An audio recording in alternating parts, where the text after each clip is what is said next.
may not be the most interesting this season, but this game is the most interesting this season to me because KT Rolster, a roster that was looking to do one better, that was looking to win LCK Summer. Again, a roster of talent that came together with the sole purpose of winning Worlds, of not going and fielding offers outside of Korea, coming back to Korea and making it work, have been perfect games. So how they come back from this game, I think, will very much inform their season. It's so weird to say in week one that your season is kind of being shaped by a single game, but it's also so weird to say that a team with Smeb, Score, Pawn, Deft, and Mada were perfect gamed by any opposition. So this is really about what happens because KT lost game 1 to SKT, never looked like coming back in, 3-0'd in the final. KT were just perfect game in just a regular season game, but how they come back here will really inform how the season goes for KT. Yeah, doing that as well off the back of their loss to Longzhou Gaming as well. There's not a lot of great data points here for KT over the last few matches. Lee Sin is going to be the final ban here on the side of KT, so Elise looking like she's in hot pursuit. Score will probably lock that one down here. Caitlyn not going to be left up for Deft to play with. First pick Caitlyn, like you say. So first pick Elise, like you say, is by far the highest tier jungler. Feels like the holy triumvirate now, if you're just catching up, in Korea is Zac, Lee Sin, and Elise. Zac permabanned and a flex pick, but Lee Sin and Elise have made it through multiple times. And now Spirit looking down the barrel of an Olaf pick. That's my feeling, Papa Smithy, and it is frightening. I'm glad that the music track changed there just momentarily, because it's a frightening prospect, because his Olaf can be so hot or cold. Now, will Tucson also be interested in jumping on the Thresh train? That's one of the champions that was taken very early in the draft last time. Oh no, just going to go for that Zyra, so you can put the plants down in front of the Thresh. Just say, well, Marty, you can pick it again if you want. Didn't really do too much last game. Looks like they might be happy to see it. 4 seconds to go before they have to make up their mind, and there it is. Bottom lane locked in here for Afreeca Freecs. The bottom lane that we might see again in our second match of the night, as Samsung played Varus Zyra in both games in their victory over SKT. Yeah. Does mean that Mada can jump back and Thresh, and while I built up the Thresh, because again, Mada in 2014 was a very good mechanical support and made his name with sick Thresh plays. We saw the Thresh in the playoffs, and we also saw the Thresh in game 1. And it's fair to say he's not the same player he was 3 years ago. Right now, it feels like his shot calling and his sense of timing is still there, but his mechanics haven't impressed in the same way in China or necessarily in Korea. So he can redefine that again. We know how good a player Mada can be, but picking up the Thresh here doesn't feel like a trump card for KT. I'd love to be proved wrong. Well, of course, Deft still having those mechanics locked away, but Cannon was let through. And my God, that is, I have not seen a lock-in that quick in quite some time. Yeah, Afreeca have had double ban of Zac and Cannon against them every game they have played so far this season. Our first on-hit Cannon in Korea was actually Marin, bringing it out very early in spring season, a build that was coming back from years ago. China loved it a couple of years ago, but Marin brought it back and showed the power, and it's been close to permaban status in this tournament and also at MSI. So giving it to someone as practiced at split pushing as Marin, as laning focused to pick as it is a pretty big penalty. But KT had to adapt to something, and I think the mid lane Galio really papered over any perceived weaknesses for Kuro. Has a global, could build tanky, can basically Q a minion wave and move away. Reminds me of Victor in many ways, ironically, because he was known about push lane, leave lane, and that was what he was able to do on the Galio. I do actually quite like it from KT, though. They're saying, well, Marin, you're probably going to play well no matter what happens. We're going to make sure that Spirit's champion pool is as smashed as we can possibly get it. Nidalee is going to be the final ban here from KT, so continuing on that flow, and then making sure that Kuro doesn't have that ultra comfort of the Galio that he's been going towards almost every time he can get his hands on it. I wonder if they'll consider the jungle Gragas here, because you are getting pretty far down the tier list of junglers like you mentioned. Graves is also available, but hasn't really performed much. Score, for example, struggled on it in week 1. There were some accumulated nerfs over the course of the last 2 or 3 patches, which means the proficiency has certainly gone down. Oh, this would... Oh. Nunu has been seeing a bit of a resurgence. Now, Jarvan can do well against Kennen in lane, so he will be taking the Jarvan side once again. And I was talking about a Nunu when there's an Elise already picked. I just got so excited. I mean, I can understand it, but we're far away from the EU LCS right now, Atlas, so no Nunu. I know. And look, Jarvan and Orianna were a very old-school initiation combo. KT has said, well, we couldn't really make things happen last time, so how about everyone can make things happen? Yep, but they've got literally pick potential from every single player on the team. What type of comp would you call it, Atlas? It's probably a Siege. No, it's a pick comp, isn't it, Papa Smithy? Nice! Yes! I had you going for a second there, didn't I? So big pick comp from KT, but Afreeca actually have pick tools of their own. We just want to see how they round out their draft in the mid lane. And well, everyone's picking. Someone's going to pick a winner here, Atlas, because Afreeca Freecs and KT are largely fighting in kind. Big difference is the split push pressure, which Jarvan can have, but Kennen is basically solely picked for. When you're going on hit Kennen, you're looking about setting up a 4-1, but building against Jarvan is actually not easy for a Kennen, whether it's on hit or AB, so expect to see jungle attention go the top lane. Because if Jarvan is just allowed to EQ all in, he will very often win trades against a Kennen. Yeah, most certainly will. We actually saw that matchup won by the Kennen last day of LCK that we did see. However, early, oh boy. It was, yeah, certainly a difficult one for the Kennen early on. So we'll see what Smeb can do, of course. This is the hot featured matchup of this series, and Smeb needs to try and have a bounce back game, score as well on his coveted Elise pick against Spirit on the Graves that has been smacked with that nerf cannon a heck of a lot of times. Form of the Orianna was banned in game number 1. And so a lot of positives to be said about the draft from KT this time. It's a lot of comfort, like you say, a lot of power, also very straightforward. It's not a timing-based comp. It's all about the pick potential. So they get rolling, like you say, which may be so necessary with their previous mentality question marks. They have so many tools to initiate, but they are also coming off an embarrassing loss. Yeah, so we'll see whether they can bounce back effectively against Afreeca. Maybe get a perfect game of their own as we hit the rift for game 2.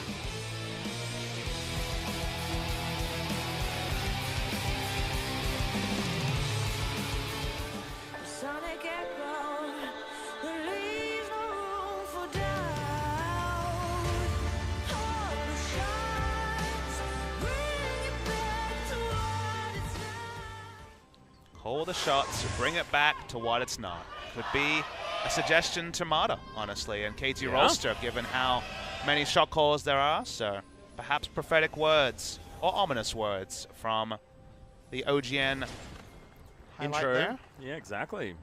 Scary things. Blood fans still out in force, trying to give KT as much energy as possible. Quite full up here in the OGN studio. I mean, it's a lot of stars in this game. Oh, heck yeah. Viewership numbers for LCK have been thriving in 2017, with so many superstars joining the other cast of players who remained in Korea after the great exodus of 2014, because basically everyone's favorites are now here. Yeah. All the Power Rangers have assembled in Korea. Megazord? Are you saying Megazord is now in Korea, Papa Smithy? But the fun thing is, Atlas, I cast the last 2 years, before 2017, 2015, 2016, and there was always those moments where you're like, I'd love to see that guy back in Korea. Of course, the EDG players, yeah, the Samsung Blue players, Samsung White players, and sure, we don't have everyone, but this was the year where basically most of the names you'd consider came back to Korea, and KT very much embodies that idea of bring back the players who had made their star in the past, had gone to chase the money, and now we're chasing something different. That's why it's so interesting that we're watching two teams that, I guess, together do have that identity battle, and the one that has the bigger names is certainly the one who are on the losing end of game 1. Well, Kramer actually taking a lot of damage. Mata, yeah, has thrown down the Ignite. Deft looking for the auto attacks. The flash comes out. Tucson still very squishy. Volley doing a lot of damage back as well as KT well and truly back in it, especially on the bottom side of the map here, mentality-wise and aggression-wise. The first time they've been on the winning end of a 2v2 laning trade in 4 games. The previous 3 games had not gone their way, so this would be really big to boost the confidence from KT Rolster. And remember, this was a bottom lane picked first round for Afreeca Freecs as well. They wanted this. They had the opportunity of going for the Ashe if they wanted to. thought that the Varus Zyra would be able to outlane, not level 1. Nah, KT have hit that level 2 mark. More than happy to keep pushing this one forward. And speak of pushing it forward, you can see the result. Because they got the push on, they also got a deep ward, so Spirit going to take longer. And actually has to smite his blue, something he didn't want to do, but he turns on to Deft. Yeah, Deft taking some free damage there. Red buff going to burn him down just for a little bit. Kuro was moving down as well, meaning that Deft had to play ultra defensive, but maybe overstayed his welcome there just a little bit, trying to potentially steal a blue buff with a volley. Doran's shield meta means that Kramer was able to stay in lane, hasn't healed, and it's going to be close to completely topping himself up. That was a Doran's Blade, would have had to back, would have lost another minion wave, and may have always been significantly far in experience, but another sign of why Doran's shield is so squarely in the meta is access to 2 potions is quite a lot of the health bar of a squishy 80 carry. Yeah. Not to mention the extra regen. Deft still farming quite nicely, but you can see the Freecs bottom lane, like you said, well and truly back up to health. So normalizing. Score. Going to spot Spirit. Pawn actually having to flash. Dissonance doing a lot of damage to Kuro. Because at least they're buying time for Score to do what he wants in his jungle. It's hard to tell if the flash was necessary, but just as the seismic shove looked like it was going to register, Graves was walking through the lane. So that's why Pawn chose to flash. And speaking of flashes... Oh, there is the flash. He's actually holding onto the hook, though. Lands it! That's going to be Tucson getting cocooned and destroyed. They want Kramer as well, but first blood goes to KT. And it's going to be Score that picks it up. And such an important one. 45 minutes of game time across 2 games required for the first kill or objective secured by KT Rolster. And I'm happy that Mada made me eat my words. Nice thresh mechanics in lane. Gets them an advantage. And it's their first one of the series. And I absolutely love that it's not necessarily mechanics, it's the Thresh mind games. It's Mata playing that incredible mental game that he's always been known for and doing it expertly. He held onto that hook for so long. He just flashed and said, yes, you're in range to be hooked now. You do something about it. And they couldn't. So, Tucson still has his flash, in fact. Just feel like if it had gone the other way, if it had been Afreeca, very hard to say what the result would have been, but so important to KT's mindset. And because the comps here share quite a lot of identity, you could argue a little bit more split pushing on the side of Afreeca, but otherwise a lot of pick tools and team fight tools on both sides. Getting advantage when your comp is very comparable is actually even stronger because it's not even a different identity that Afreeca can do to get ahead. Well, Mata going to get the flay onto Kramer. Immediate exhaust goes down. No, Score! Can he actually get the work done? Kramer still taking a lot of damage. The flash from Deft! His aggressive flashes have been great when he's been utilizing them effectively. And when he can get 1 down in a game, God, he looks good. This could be the snowball for KT. You're looking for someone to stand up. That person at the start of the game is Mata, like you say, the brains trust that's always been looked for those intangibles. Sure, there are the highlight clips, but we always talk about shot calling and ability to read the game. He has managed to read the game in the first 5 minutes here better than any other player, and it's given them a huge advantage in the bot lane. Already Bilgewater Cutlass is finished for Deft, as KT are looking to play themselves back into confidence. Yeah, and especially on the bottom side of the map. But if you look over the rest of the map, you've got Pawn doing absolutely fine here in the mid lane. No support whatsoever. Score being on the bottom side the entirety of the game, and Smeb surprisingly only 4-5 CS down with a massive minion wave crashing. Spirit was up there towards the top side, but Smeb had gone back to base. Things absolutely fine on the top side. Yeah, when you have bot lane going so one-sidedly where you're very much not going to be getting too much more help now that Score has got a successful gank off bot lane, all you need to do is a containment job here. If you're Smeb, you want to have all-in options if possible, but you don't want to just overextend while the natural pathing target for Afreeca will be top lane, given that now bot lane is basically, well, hope you guys can do what you can do. Not going to be pathing around bot lane too much, unless it's just as level 6 comes up and they look for an all-in. Yeah. It's sort of reminiscent a little bit of the Rox Tigers Jin Air series that we just saw, but in that one, the top side of the map was being capitalized on by the opposing jungler. Flash has to be answered here by Marin. Smeb gets his way in. That's a pretty simple flash. Just needed Score's presence to gather that one.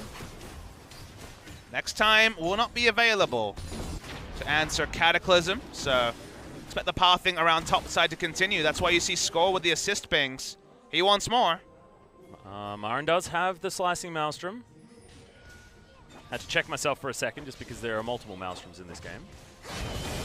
Score looking for the Cocoon, but massive amounts of damage. The Cataclysm comes in. Smeb, he will most likely be taken down. Not just yet. In goes Kuro.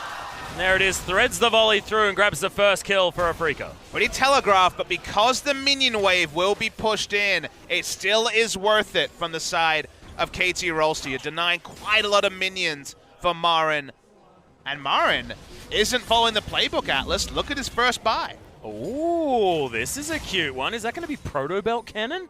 Could be AP Cannon. Could also be the Gunblade Cannon? From the Ruby Crystal in the inventory, it might be AP, which would be insane given the pass. There's another Flay hits. Yeah, the hook misses, but it doesn't seem to matter. Tucson still going to go down to Deft. Well, the real 2014 MVP, please stand up, because Mada is putting on a masterclass on Thresh. I've waited for this the last couple of Thresh lock-ins, and he's looked far away, a specter of that player, but man, he's just turning it on this game when they need it. He is, and he just understands the timing of when to make these plays, because that hook missed, but it didn't matter. He just knew what he was capable of despite that point. We always knew him as a calculated guy. Certainly knew exactly what he could achieve with any situation there, Juke notwithstanding. As the shove is going to grab a blue buff for Kuro. 55 AP suggests that it could be that AP cannon. I just want it to happen so bad. The reason it was forced out of the meta, guys weren't watching in spring, was the big change to how Cannon's ult works. Before, a lot of the damage was front-loaded as the CC was about to register, but they moved all the damage to after the CC went down, so of course you just flash out, and then the majority of the damage wouldn't register, so you didn't get as much value out of ability power. And it turned into on-hit cannon, which is powerful, but kind of boring. He just kind of runs around hitting people with auto attacks, and if he misses his Q, he's like, well, whatever, didn't matter. But AP cannon, source of so many highlights. Smeb himself, of course, against G2, broke their hearts with that massive engage during the World's group stage. Absolutely love it that it's the AP cannon being played against Smeb as well by the guy that brought on hit cannon to Korea. Now he's threatening AP cannon, could be hybrid, could still be an on-hit build. We're not 100% sure. It's just the Ruby Crystal does suggest a Haunting Guys or a Proto Belt. So right now, first thought is AP cannon, if we are to see it. Well, I'd love it. Love a Proto Belt, even if he does go for some sort of weird hybrid build. Marin experimenting is something that I've grown to love forever.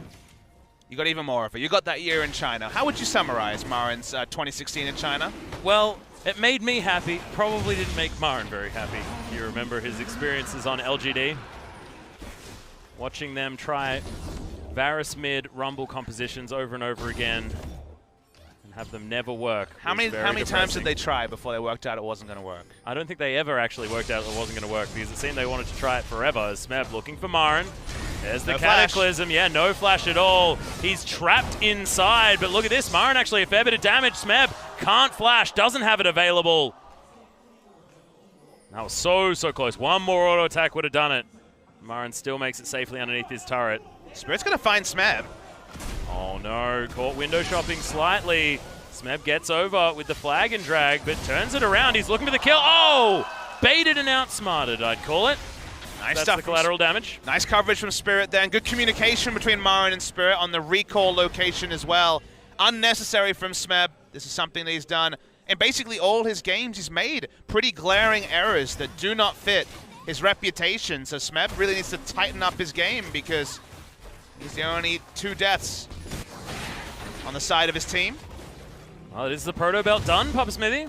Marin is going for something new. I like how we're calling AP Cannon something new. Oh, 2017. Ooh. Trump's the president, and AP Cannon's new. Make Cannon great again, Papa Smithy. We've got Talia in this game. This is great. Oh, we can talk about walls. I don't want this. I don't want this. I always get scared with hot topics. You know? I thought you were talking about when you get into hot topic, you just get really scared. Well, honestly, I actually do get anxious clothes shopping. It's always been a thing.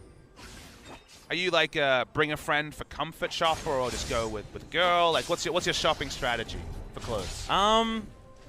Well, it's just to do it as efficiently as possible so I don't need to be in the store for very long. Do you know your size and then refuse to try things on, or? No, I understand that you have to try things on. I've been burnt by that one way too many times before, Papa Smithy. But I'm glad that you understood my thought process when first, you know, approached with the option, as Arrow's going to fly a little bit wide of Tucson. Def's been able to take a back seat so far this lane. He's like, I can initiate too, and no, it's Marta's turn. Yeah. Kramer throws out an arrow of his own, not quite as dangerous as the big one that Deft has made out of ice. Things quietening down. 1,000 gold the lead for KT. Do have themselves that dragon of the ocean variety that was picked up first. Once again, we've got a Cloud Drake as dragon number 2. So first kind of issue I see with KT's lead is, again, great plays around bot lane, but it hasn't transferred into necessarily aggressive vision. That's why Pawn's face-checked the Spirit. Yeah, or doesn't seem too worried about it either, as Score does not find the cocoon.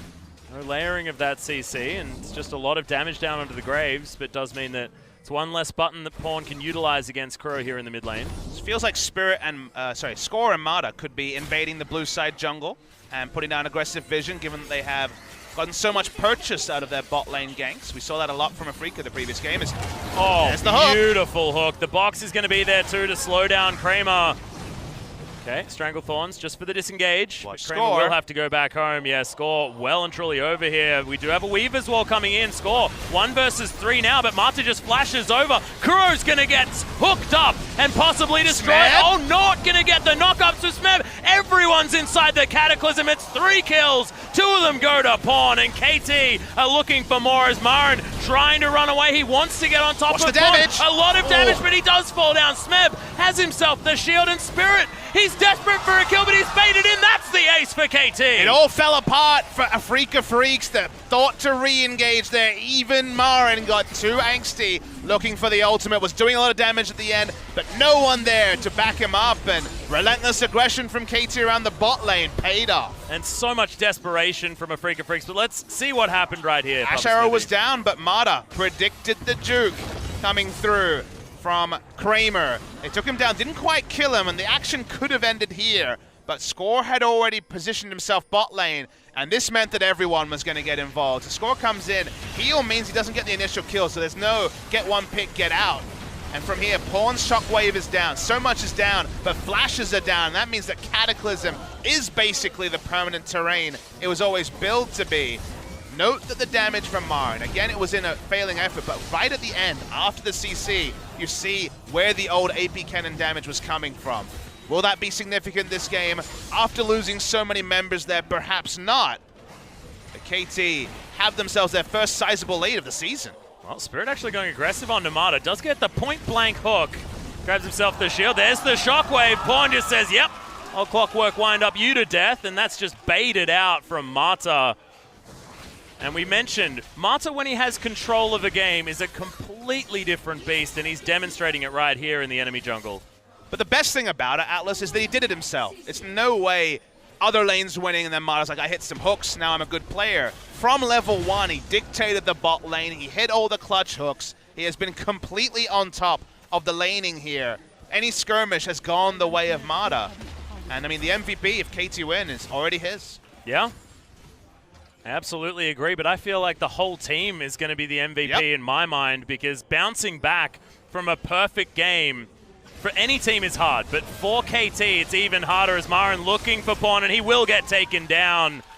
That 1 versus 3 was difficult to get out of, and it was a fantastic use of that Proto Belt to get Marin in and close the distance on the flashless Orianna. Yeah, Pawn should have been playing to the top side. That's where his jungler was, that's where their wards were. He had one shallow ward in the river, but no other information, so he was on the wrong side and was caught. So that's just a solo mistake there from Pawn.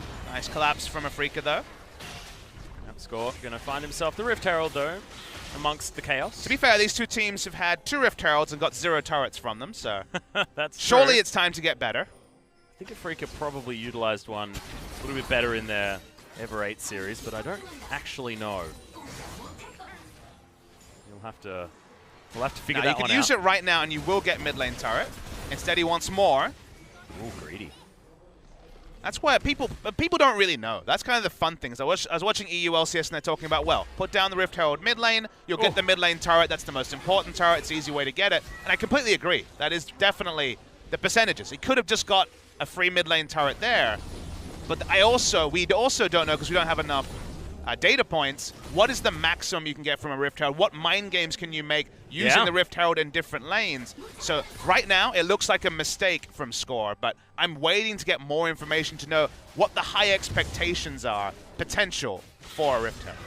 And is it better to sit on the Rift Herald for a little while and make the Afreeca Freecs understand that they're playing under pressure of that big bug being in the lane somewhere? I think if you are a team that can pull off the multi-step process, the answer clearly is yes, but KT Rolster in their lifetime have not really been that sort of team. We've seen them so much fail in the mid game that you don't necessarily think of them as a team that can pull that off, but maybe KT Rolster this game will make us a believer of the potential, as they're rotating around Kennen, who, remember, even as AP, has pretty low wave clear, so putting a top lane will get them an inner turret. Well, they are going to throw it down here, so guaranteed turret's still certainly a thing. But Weaver's Wall doesn't stop the dash attack, though. Yeah, he's still going to get... It is distracting the Herald a lot. There he goes. Yeah, he was very, very confused. Herald is just not having a great day, and that's going to be the hook. Spirit taking a lot of damage. The Ignite is down. Chains of Corruption stop Marta from going any further aggressive. And this next minion wave could be an opportunity for KT with that jungler completely absent from this fight. I like the idea. Still didn't get a turret. Rift Herald just being misfiring this particular series. Yeah. Might not be the day for Rift Herald, just because misfiring Rift Herald seems to be definitely a thing as everything lands! Oh my god, KT surround and destroy too soon. And that's the two-man shockwave. This is the Pawn Orianna that we've wanted to see for so long. As in goes everyone. Marta misses the hook, and Marin gets cocooned, and Eden, and everyone is picking up kills for KT. The Oprah comp for KT is working correctly, Atlas. You're an initiator. You're an initiator. Everyone's an initiator. You don't need one person with the go button, because everyone has one.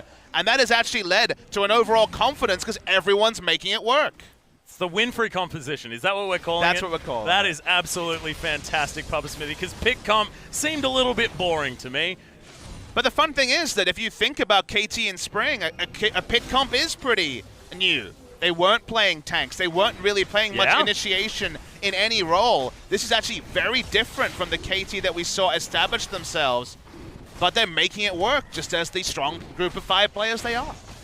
And now 12-4 in kills. They've got a massive gold lead to the tune of about 7,000. Deft underneath this turret will clear things out. It's 4 turrets to 0.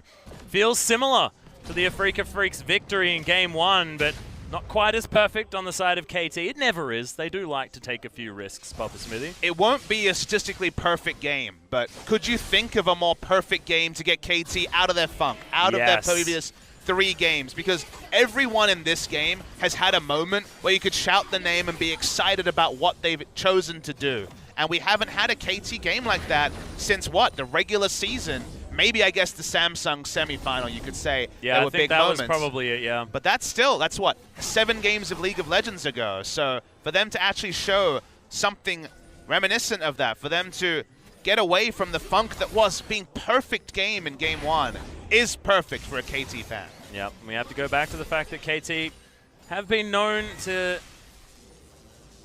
I wanted to avoid saying tilt, but it's pretty much the word that has to be said here, because they often do it. At the 3-0 against SKT in the final, it felt like that game number 1 was so competitive, so close, and if KT had have taken it, we would have had a huge series for that final. However, wasn't the case, and KT fell apart. If they can win here, they can show that they are able to bounce back. They are able to get that mental game working in their favor, even after a loss. And honestly, that is the best kind of victory here for KT, because it demonstrates they have been able to shore up some of their weaknesses. I mean, it's never good to have a perfect game, but in KT's case, I actually feel like it's almost better. Follow what you're saying. Even if it is a bit weird. Kuro's going to take a lot of damage from Smash, but he's actually probably going to be able to grab this kill. The shield comes in, but everyone from Afreeca turns up. Scores here as well. Good cocoon does land, and they're going to get pulled out of the pebbles. Spirit going to be taken down with the help of Mata and the rest of the team. Marin grabs the turret against the flow of play. Isn't an on-hit cannon though, so the speed of those turret takes much slower. He's not going to be in position for a flanking teleport as Cocoon hits. Yeah, hits from Score. Going to take down the turret, but Score is still going to get taken out. And Kramer remains alive. Mata flashes out of the way, but Kuro still looking for this kill. Gets the hook, the immediate cleanse, and Kuro's going to be able to pick that one up. Nicely played, flashes his way out. The Ignite still ticking down. Volley was so close as the that wolf. puppy is so mad. Nope, not going to be able to pick up the kill. He was down to single-digit health as Marin proto-belts his way forward. Lightning Kenny looks for the Ashe. There's really the flash, and he's going to be able to pick that kill up. Oh, okay. Pawn just pops the Zyra. Kramer's going to fall down as well, and they forgot that there are a couple of extra members on the side of KT capable of doing a heck of a lot of damage, and Pawn is now skulking around for Marin. I mean, Pawn is 8-1-2 and hasn't even used a shockwave in that last fight. Wasn't even necessary the moment that Jarvan came in with a teleport. We still haven't really seen a true Wombo engage. We know that Jarvan is the most ideal ball carrier as he cannot be interrupted on Cataclysm. Speaking of Cataclysm, he's going to use it now. Yeah, Marin doesn't have the Slicing Maelstrom, doesn't have the Proto Belt either, and he doesn't have his life for very much longer. Nope. That Cataclysm was, yeah, amusing. Smev's going to be able to grab that kill easy as you like, just based on cooldowns. Even maximizes damage, hit the EQ, so he got the armor shred from the passive, and the Q into the R. Everything beautiful. It's textbook stuff here from Smev, but pretty easy to kill to come up with at that particular point in time. 24 CS in the lead is the Jarvan. 3-3 and 6, not a massively standout performance. You have to look at Pawn for that. He's been able to play a lot of cleanup, and his shockwaves have been very, very good, especially that double on the top side just before getting that inner turret. 5 turrets now to 1. Afreeca pulled back a little bit. And that gold lead has not changed too much given the fact that they've been trading a lot of kills and getting themselves some shutdown gold.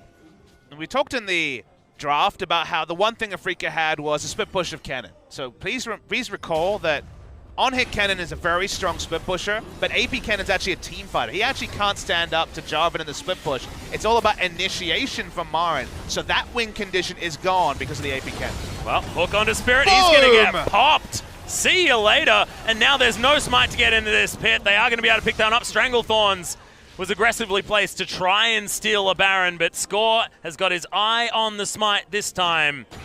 And Afreeca grabbed themselves the pick on the jungler and now the Baron buff to help shove this one through. And you can see Smeb's like, well, I'm going into split push. I'm going to grab myself an inhibitor turret.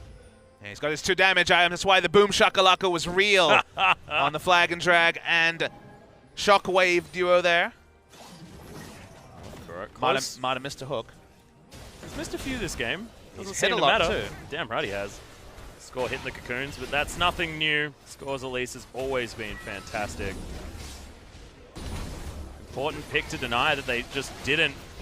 Slightly different priorities here on the side of Afreeca. Freecs means that coveted pick is certainly there. This inhibitor turret not long for the world and is going to be taken down. Can they get the inhibitor afterwards as well? It's aggressive positioning from KT and they've lost some health bar.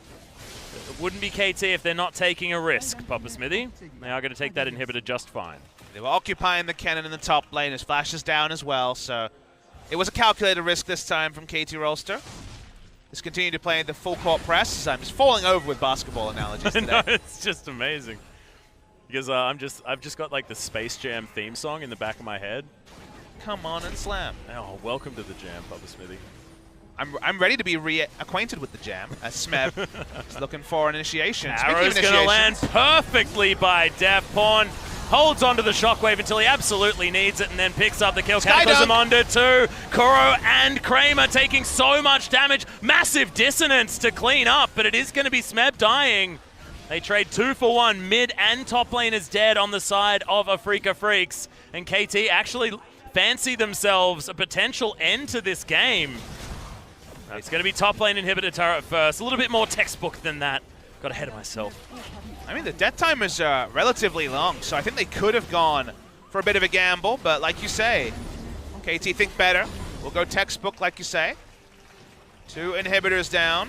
Spirit may not be in the position that he wants to be. Oh, might have messed up the flash there, so wasn't able to get over the wall into range for the play. Base gates, man.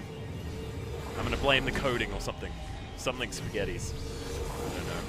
Marta can do no wrong, Papa Smithy. Remember that. I feel we've had some counterpoints to that theory Certainly over the course of the last 2 years. I felt like I was making it funny, and maybe it didn't come across so well. Pawn's got 5 items, doing very, very well. Banshee's Veil now completed, as well as his Luden's Echo, Morellonomicon, and that Void Staff.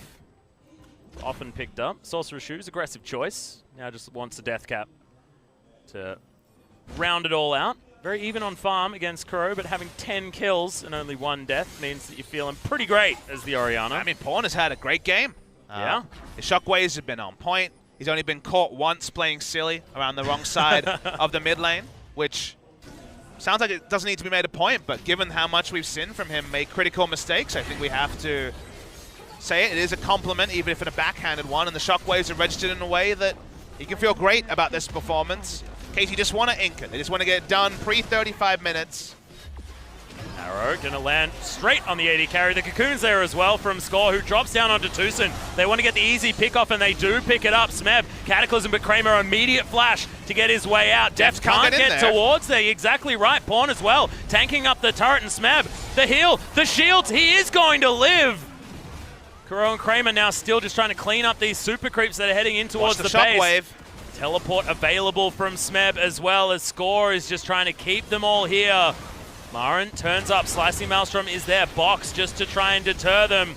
Score gets in, teleport from Smeb, already loses a fair bit of his health bar, but they're now just looking for the final inhibitor of the game. That's the Shockwave, just onto Marin. Will he fall down? Cocoon's not there, Death Flashes, picks it up, the slows are there.